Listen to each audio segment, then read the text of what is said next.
ओम शांति। ओम शांति। ओम शांति। 14/11/23 प्रातः मुरली। ओम शांति। बाप दादा मधुबन। मीठे बच्चे, मनुष्य को देवता बनाने की सर्विस में विघ्न जरूर पड़ेंगे। तुम्हें तकलीफ सहन करके भी इस सर्विस पर तत्पर रहना है, रहम दिल बनना है, प्रसन्न है। जिसे अंतिम जन्म की स्मृति रहती है उसकी निशानी क्या होगी? उत्तर है, उनकी बुद्धि में रहेगा कि अब इस पुरानी दुनिया में दूसरा जन्म हमें नहीं लेना है और न तो दूसरों को जन्म देना है। यह पाप आत्माओं की दुनिया है, इसकी वृद्धि अब नहीं चाहिए, इसे विनाश होना है। हम इन पुराने वस्त्रों को उतार अपने घर जाएंगे। अब नाटक पूरा हुआ। गीत है नई उम्र की कलियां। ओम शांति। बाप बैठ बच्चों को समझाते हैं कि तुम बच्चों को हरेक की ज्योति जगानी है। यह तुम्हारी बुद्धि में है। बाप को भी बेहद का ख्याल रहता है कि जो भी मनुष्य मात्र हैं उनको मुक्ति का रास्ता बताएं। बाप आते ही हैं बच्चों की सर्विस करने, दुख से लिबरेट करने। मनुष्य समझते नहीं हैं कि यह दुख है तो सुख का भी कोई स्थान है। यह जानते नहीं शास्त्रों में भी सुख के स्थान को भी दुख का स्थान बना दिया है। अब बाप है रहम दिल। मनुष्य तो यह भी नहीं जानते कि हम दुखी हैं, क्योंकि सुख का और सुख देने वाले का पता ही नहीं है। यह भी ड्रामा की भावी। सुख किसको कहते हैं, दुख किसको कहते, यह जानते नहीं। ईश्वर के लिए कह देते कि वही सुख दुख देते हैं, गोया उस पर कलंक लगाते हैं। ईश्वर जिनको बाप कहते हैं उनको जानते ही नहीं। बाप कहते हैं कि मैं बच्चों को सुख ही देता हूँ, तुम अब जानते हो बाबा आया है पतितों को पावन बनाने। कहते हैं मैं सबको ले जाऊंगा स्वीट होम। वह स्वीट होम भी पावन है, वहाँ कोई पतित आत्मा रहती नहीं, उस ठिकाने को कोई जानते नहीं। कहते हैं कि फलाना पार निर्वाण गया, परंतु समझते नहीं। बुद्ध पार निर्माण गया तो जरूर वहाँ का रहने वाला था, वहाँ ही गया। अच्छा, वह तो गया, बाकी दूसरे कैसे जाएं? साथ तो कोई को ले नहीं गया। बाबा कह रहे हैं साथ तो कोई को ले नहीं गया। वास्तव में वह जाते नहीं, इसलिए सब पतित पावन बाप को याद करते हैं। पावन दुनिया दो है, एक मुक्ति धाम, दूसरा जीवन मुक्ति धाम। शिवपुरी और विष्णुपुरी, यह है रावणपुरी। परम पिता परमात्मा को राम भी कहते हैं। राम राज्य कहा जाता है तो बुद्धि परमात्मा की तरफ चली जाती है। मनुष्य को तो सब परमात्मा मानेंगे नहीं, तो तुमको तरस पड़ता है, तकलीफ तो सहन करनी पड़े। बाबा कहते मीठे बच्चे, मनुष्य को देवता बनाने में इस ज्ञान यज्ञ में विघ्न बहुत ही पड़ेंगे। गीता के भगवान ने गाली खाई थी ना, गालियां उनको भी और तुमको भी मिलती है। कहते हैं ना कि इसने शायद चौथ का चांद देखा होगा। यह सब है दंत कथाएं। दुनिया में तो कितना गंद है। मनुष्य क्या क्या खाते हैं, जानवरों को मारते हैं, क्या क्या करते हैं। बाप आकर इन सब बातों से छुड़ा देते हैं। दुनिया में मारा मारी कितनी है, तुम्हारे लिए बाप कितना सहज कर देते हैं। बाप कहते हैं कि तुम सिर्फ मुझे याद करो तो विक्रम विनाश हो जाएंगे। सबको एक ही बात समझाओ। बाप कहते हैं अपने शांति धाम और सुख धाम को याद करो। तुम असूल वहाँ के रहवासी हो। सन्यासी लोग भी वहाँ के लिए ही रास्ता बताते हैं। अगर एक निर्वाण धाम चला गया तो फिर दूसरे को कैसे ले जाएंगे? उनको कौन ले जाएगा? समझो, बुद्ध निर्वाण धाम में गया, उनके बोधि तो यहाँ बैठे हैं, उनको वापिस ले जाए ना। बाबा कह रहे हैं उनको वापिस ले जाए ना। गाते भी हैं जो पैगंबर हैं सबकी रूह यहाँ है, यानी किस न किस शरीर में है, फिर भी महिमा गाते रहते। अच्छा, धर्म स्थापन करके गए, फिर क्या हुआ? मुक्ति में जाने लिए मनुष्य कितना माथा मारते हैं। उसने तो यह जप तप तीर्थ आदि नहीं सिखाया। बाप कहते हैं मैं आता ही हूँ सबकी गति सदगति करने, सबको ले जाता हूँ। सतयुग में जीवन मुक्ति है, एक ही धर्म है, बाकी सब आत्माओं को वापिस ले जाते हैं। तुम जानते हो वह बाबा है बागवान, हम सब माली हैं। मम्मा बाबा और सब बच्चे माली बन बीज बोते रहते हैं। कलम निकलती है, फिर माया के तूफान लग पड़ते हैं। अनेक प्रकार के तूफान लगते हैं, यह है माया के विघन। तूफान लगते हैं तो पूछना चाहिए बाबा इसके लिए क्या करना चाहिए? श्रीमत देने वाला बाप है। तूफान तो लगेंगे ही। नंबर 1 है देह अभिमान। यह नहीं समझते कि मैं आत्मा विनाशी हूँ, यह शरीर विनाशी है। हमारे 84 जन्म पूरे हुए, आत्मा ही पुनर्जन्म लेती है। घड़ी घड़ी एक शरीर छोड़ दूसरा लेना आत्मा का ही काम है। अब बाप कहते हैं तुम्हारा यह अंतिम जन्म है, इस दुनिया में दूसरा जन्म नहीं लेना है, न किसी को देना है। पूछते हैं कि फिर सृष्टि की वृद्धि कैसे होगी? अरे, इस समय सृष्टि की वृद्धि नहीं चाहिए, यह तो भ्रष्टाचार की वृद्धि है। यह रस्म रावण से शुरू हुई है। दुनिया को भ्रष्टाचारी बनाने वाला रावण ठहरा, शिष्टाचारी राम बनाते हैं। इसमें भी तुमको कितनी मेहनत करनी पड़ती है। घड़ी घड़ी देह अभिमान में आ जाते हैं। अगर देह अभिमान में न आए तो अपने को आत्मा समझे। सतयुग में भी अपने को आत्मा तो समझते हैं ना, जानते हैं। अभी यह हमारा शरीर वृद्ध हुआ है, इनको छोड़ कर नया लेंगे। यहाँ तो आत्मा का भी ज्ञान नहीं है।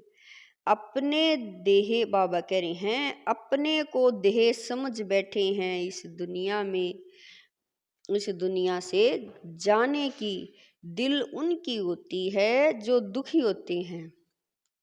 वहाँ तो है ही सुख, बाकी आत्मा का ज्ञान वहाँ रहता है। एक शरीर छोड़ दूसरा लेते हैं, इसीलिए दुख नहीं होता। वह सुख की प्रारब्ध है। यहाँ भी आत्मा तो कहते हैं, फिर भले कोई आत्मा सो परमात्मा कह देते हैं। आत्मा है, यह तो ज्ञान है ना, परंतु यह नहीं जानते कि हम इस पार्ट से वापिस जा नहीं सकते। एक शरीर छोड़ फिर दूसरा लेना जरूर है।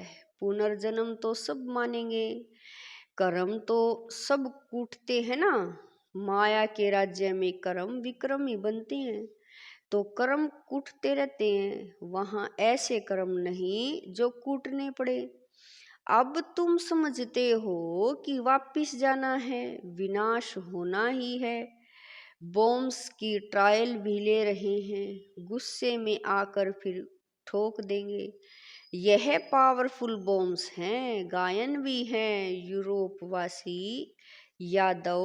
भले हम सब धर्म वालों को यूरोपवासी ही कहेंगे। भारत है एक तरफ, बाकी उन सबको मिला दिया है अपने खंड लिए। उन्हों को बाबा कह रहे हैं अपने खंड लिए उन्हों को प्यार तो बहुत है, परंतु भावी ऐसी है तो क्या करेंगे।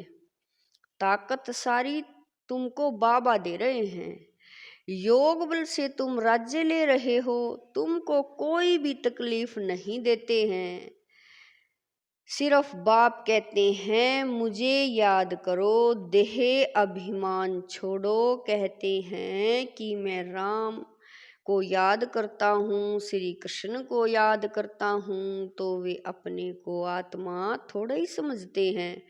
आत्मा समझते तो आत्मा के बाप को क्यों नहीं याद करते हैं। बाप कहते हैं मुझ परम पिता परमात्मा को याद करो, तुम जीव आत्मा को क्यों याद करते हो। तुमको देही अभिमानी बनना है। मैं आत्मा हूँ, बाप को याद करता हूँ।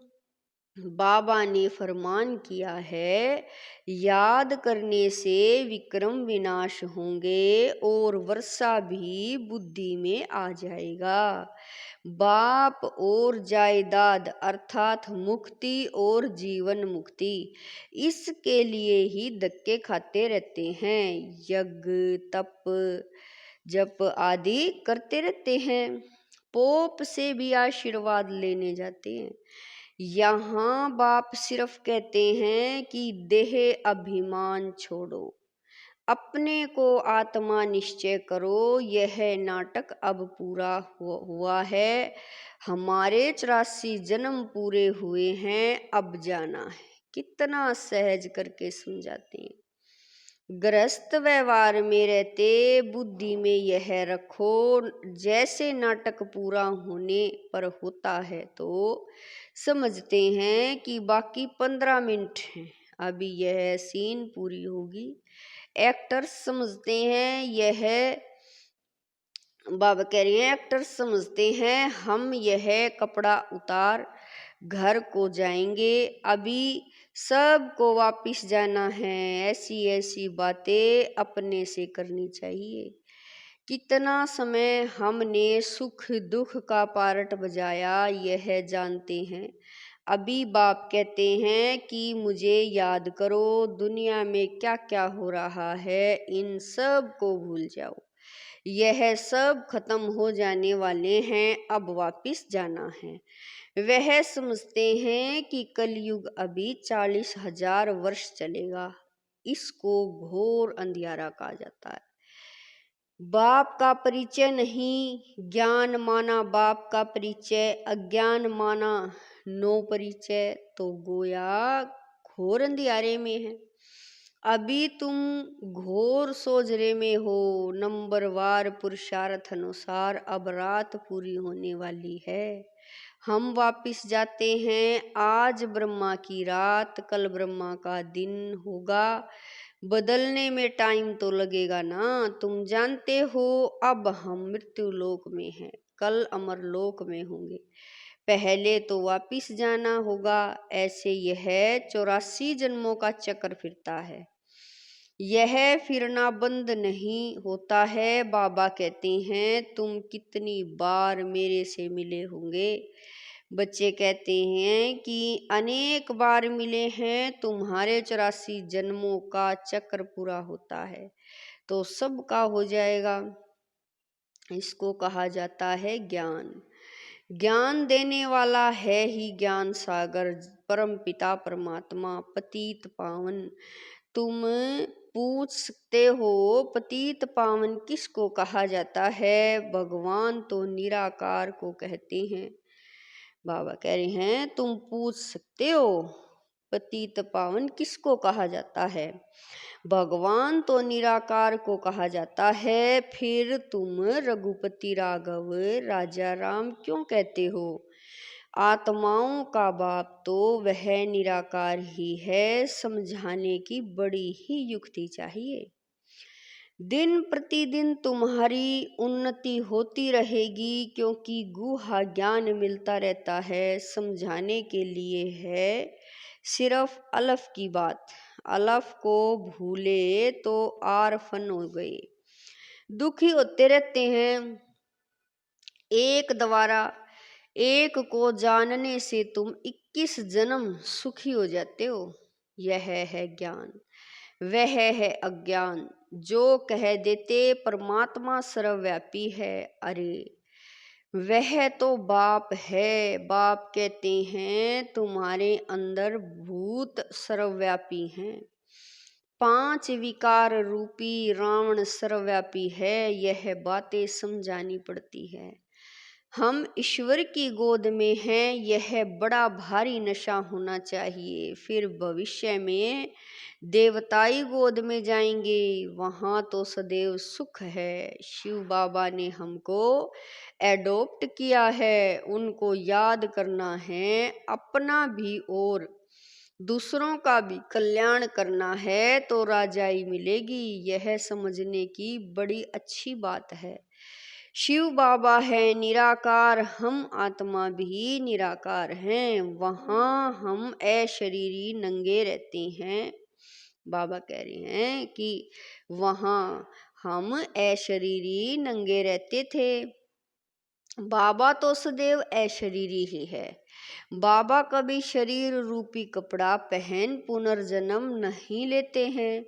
बाबा एक बार रीइंकार्नेट करते हैं, पहले पहले ब्राह्मण रचते हैं, तो उनको अपना बनाकर और नाम रखना पड़े ना।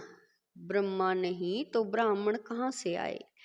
तो यह वही है जिसने पूरे 84 जन्म लिए हैं। गोरा जो फिर सांवरा बना है, सुंदर से श्याम, श्याम से सुंदर बनता है। भारत का भी हम श्याम सुंदर नाम रख सकते हैं। भारत को ही श्याम, भारत को ही गोल्डन एज सुंदर कहते हैं। भारत ही काम चिता पर बैठ काला बनता है।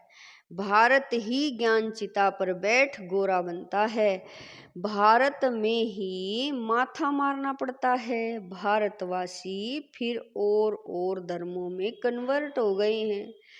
यूरोपियन और इंडियन में फर्क नहीं दिखाई पड़ता है, वहाँ जाकर शादी करते हैं तो फिर क्रिश्चियन कहलाने लग पड़ते हैं। उनके बच्चे आदि भी उसी फीचर्स के होते हैं। अफ्रीका में भी शादी कर लेते हैं। अब बाबा विशाल बुद्धि देते हैं चक्कर को समझने की। यह भी लिखा हुआ है, विनाश काले विपरीत बुद्धि, यादवों और कौरवों ने प्रीत नहीं रखी। जिन्होंने प्रीत रखी उनकी विजय हुई। विपरीत बुद्धि कहा जाता है दुश्मन को। बाप कहते हैं इस समय सब एक दो के दुश्मन हैं। बाप को ही सर्वव्यापी कह गाली देते हैं, या तो फिर कह देते जन्म मरण रहित है। उनको कोई भी नाम रूप नहीं है तो गॉड फादर भी कहते हैं। साक्षात्कार भी होता है आत्मा और परमात्मा का। उसमें और परमात्मा में फर्क नहीं रहता। बाकी नंबरवार काम जास्ती ताकत हो जाती है। बाबा कह रहे हैं बाकी नंबरवार कम जास्ती ताकत हो जाती है। मनुष्य भले मनुष्य हैं, उनमें भी तो मर्तबे होते हैं। बुद्धि का फर्क है। ज्ञान सागर ने तुमको ज्ञान दिया है तो उनको याद करते हो। वह अवस्था तुम्हारी अंत में बनेगी। अमृत वेले सिमर सिमर सुख पाओ। भले लेटे रहते, बाबा कह रहे हैं भले लेटे रहो परंतु नींद नहीं आनी चाहिए। अपना हट कर बैठना चाहिए। मेहनत है। वैद लोग भी दवाई देते हैं, अमृत वेले के लिए यह भी दवाई है। रचता बाप ब्रह्मा द्वारा, ब्राह्मण रचकर पढ़ाते हैं, यह बात सबको समझानी है। अच्छा, मीठे मीठे शकील दे बच्चों प्रति मात पिता बाप दादा का याद प्यार और गुड मॉर्निंग। रूहानी बाप की रूहानी बच्चों को नमस्ते। हम रूहानी बच्चों की रूहानी मात पिता बाप दादा को दिलवा जान शिकवा प्रेम से याद प्यार गुड मॉर्निंग नमस्ते। ओम शांति मेरे बाबा, लाख लाख शुक्रिया मेरे बाबा।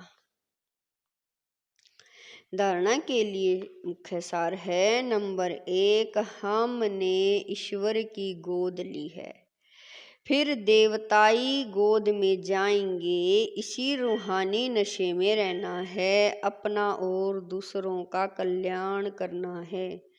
नंबर 2, अमृत वेले उठ ज्ञान सागर के ज्ञान का मनन करना है। एक की अव्यभिचारी याद में रहना है। देह अभिमान छोड़ स्वयं को आत्मा निश्चय करना है। वरदान है, अमृत वेले से रात तक याद के विधि पूर्वक हर कर्म करने वाले सिद्धि स्वरूप भवै। वरदान है, अमृत वेले से रात तक याद के विधि पूर्वक हर कर्म करने वाले सिद्धि स्वरूप भवै। अमृत वेले से लेकर रात तक जो भी कर्म करो, याद के विधि पूर्वक करो तो हर कर्म की सिद्धि मिलेगी। सबसे बड़े से बड़ी सिद्धि है प्रत्यक्ष फल के रूप में अति इंद्रिय सुख की अनुभूति होना। सदा सुख की लहरों में, खुशी की लहरों में लहराते रहेंगे तो यह प्रत्यक्ष फल भी मिलता है और फिर भविष्य फल भी मिलता है। इस समय का प्रत्यक्ष फल अनेक भविष्य जन्मों के फल से श्रेष्ठ है। अभी अभी किया, अभी अभी मिला, इसको ही कहते हैं प्रत्यक्ष फल। स्लोगन है, स्वयं को निमित्त समझ हर कर्म करो तो न्यारे और प्यारे रहेंगे, मैंपन आ नहीं सकता। स्लोगन है, स्वयं को निमित्त समझकर कर्म करो तो न्यारे और प्यारे रहेंगे, मैंपन आ नहीं सकता। ओम शांति, ओम शांति।